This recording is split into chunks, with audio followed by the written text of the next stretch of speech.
it's interesting because we never, I mean, Dancing Rabbit and the internet sort of came about around the same time. I sort of remember graduating from college and someone saying, hey, have you seen this new thing? It's called the World Wide Web. And like, I mean, in college I was writing, HTML editors and, things like that. Um, so it's hard to imagine like what would Dancing Rabbit be before, without the internet. Because when we moved out here, it was still dial-up at the time, but we had access to the internet from day one. And for us, it's meant both an ease of like social connection with people all over the world. I mean, whether that's emails and things like that. It's also makes research a lot easier. It makes purchasing products a lot easier. It makes spreading our word a lot easier, and it makes it's a lot easier for people to find us. And so all of those things make living in a rural area less isolated than it used to be.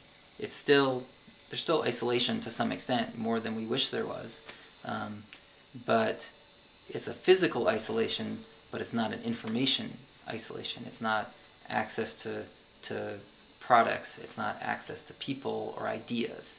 And so we have as much or better access to those things than a lot of other people, and a fair bit of skill in using them. And so in some ways, I think the internet has had a huge effect on Dancing Rabbit, and I think on a lot of rural communities. I'm not sure as much at how much it's affected urban communities, like how the dynamics are different there, but certainly for a rural community, the fact that we have access to all those things, and even that it's a potential for money making and jobs, that more and more jobs can be done remotely, makes it so that you can earn a reasonable living in the country in a way that you couldn't, in the past.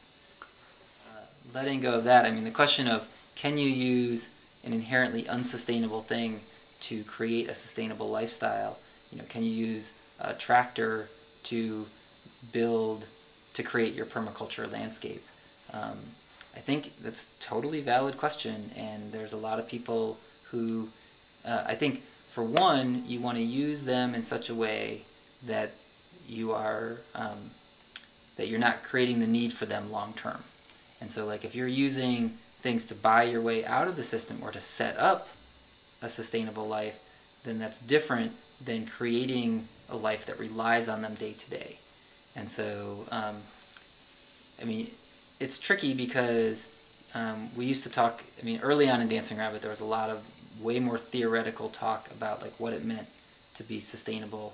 And people, used to talk about like, well, what are you going to do about toothbrushes? And what are you going to do about, this? And, or like someone said like, well, once you pick up a fork, you've bought the entire system. Like unless you're like whittling your own chopsticks, then like you're part of the entire industrial complex. And it's like, at some level that's true, and if you really want that far out of things, if you really believe that the only way to be sustainable is to have no industrialization, no technology, then like there are places out there for you. And I'm not even saying that might be right. Like there may not be any sustainable system that can have the higher technology or even the mid-grade technology of metalworking, or something like that. But I am not necessarily looking, Dancing Rabbit is not necessarily going there. I'm not personally looking to go there. I'm totally supportive of people who want to do the Wild Human Project and like they want to re-wild themselves, and I think that's great. And I want them to push that envelope even further because I want all those different experiments. I want people to be doing it at all those different levels. I think Dancing Rabbit is trying to push the envelope as far as we can while still being recognizable to the mainstream. And I think that we have probably accepted that, or are hypothesizing that there is a level of sustainability that could still include, some level of technology. It's not clear exactly what, but we're not starting from the premise that we have to remove all the technology from our lives before we can be sustainable. We're trying to reduce our consumption, reduce our impact, lower our footprint to something that is sustainable, given the population, given our impact on the ecosystem. And if that still includes solar panels and computers, then that'll be great. If it doesn't include those things, then that'll be good too, and we will have taken that step in that direction, and hopefully we can set it up so that we are moving towards less reliance on those things, or being prepared to give them up if they aren't really being sustainable. But it's really, and at some level we'll never truly know. You can't know what's sustainable until it's existed for 1,000 years or something, and even then, it's sort of in doubt. And so it's we'll never know what. We can only be sort of guessing at whether it's sustainable, or trying to measure whether we think it's sustainable. And at some level, I do wonder, is a computer, it's one of those things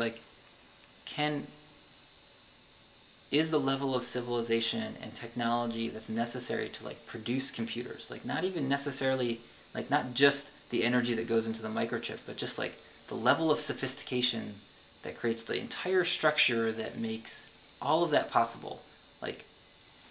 Can that still exist sustainably? And it's I don't know the answer to that question.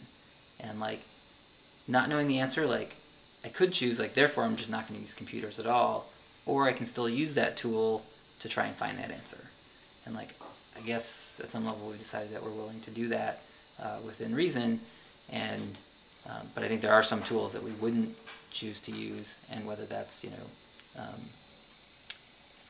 violence or weapons, or or something like that, or even or it's interesting because I'm willing to use computers, whereas I balk sometimes at using tractors, or earth-moving equipment.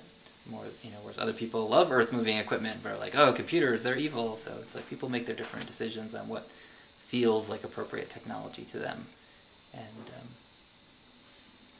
And I don't try and deny that I'm using a device that is very potentially just inherently unsustainable.